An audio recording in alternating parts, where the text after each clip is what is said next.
7:45 right now. Mayor Eric Adams is preparing to take part in 9/11 remembrance ceremonies this morning. He says his mind is on violent extremism. This comes after conservative activist Charlie Kirk was assassinated yesterday. Our James Ford is live in Lower Manhattan alongside Mayor Adams. James, good morning. And yes, 24 years. It has been a long time. It is a sad milestone, certainly. But I can say there's also a sense of gratefulness here in Lower Manhattan to have passed this many years, seeing Lower Manhattan make a major comeback. But yes, the news out of Utah adding a further element of sadness to this day. And joining us is the mayor of the city of New York, Mayor Eric Adams.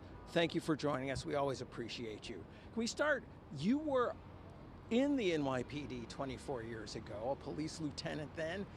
Looking back nearly a quarter century, how is this for you, sir?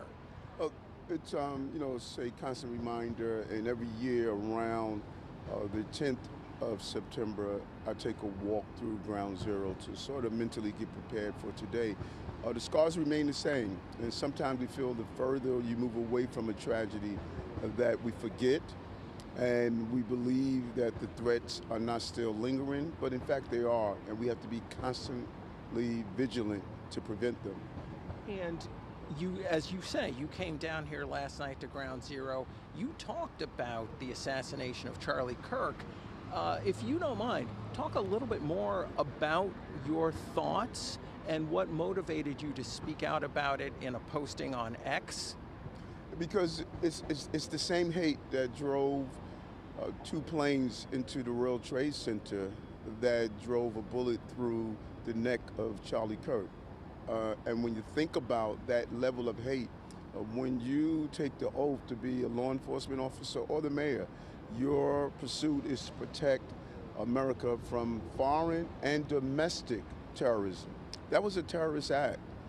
That assassination cut at the heart of what we are as Americans.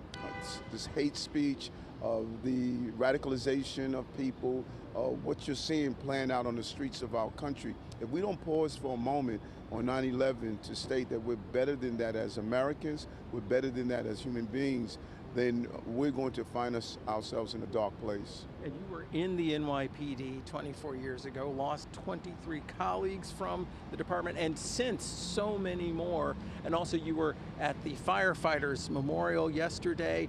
Can you talk about your feelings for them here on this milestone? That's so important, because when a bullet hits the body of an individual, the physical target may have stopped, or projectile may have stopped, but the emotional one lasts. And so when those buildings collapse, yes, we lost hundreds and thousands of people, but the emotional scars, you're still seeing people die due to the effects of 9/11.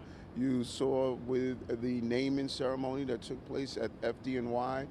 The trauma is still moving forward. Even 24 years later, we're seeing the residual impact of that terrorist act.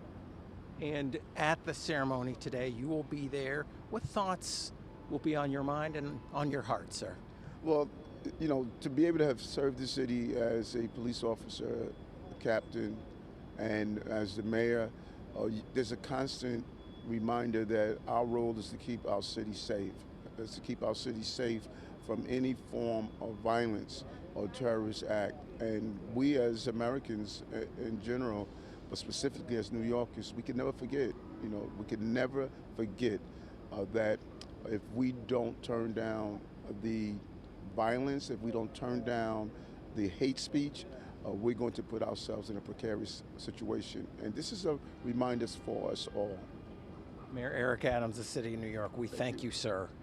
Again, this day, you can feel it palpably down here, the sense of both sorrow and gratefulness that so much has happened, especially here in Lower Manhattan, to move forward as we continue to look back and commemorate the great loss of that day. We will certainly be here throughout the morning with a variety of interviews with people who were here 24 years ago and will be at the ceremony today. For right now, reporting live from Lower Manhattan, I'm James Ford, Pix 11 News. Yeah, the loss is still felt very deeply. James, thank you.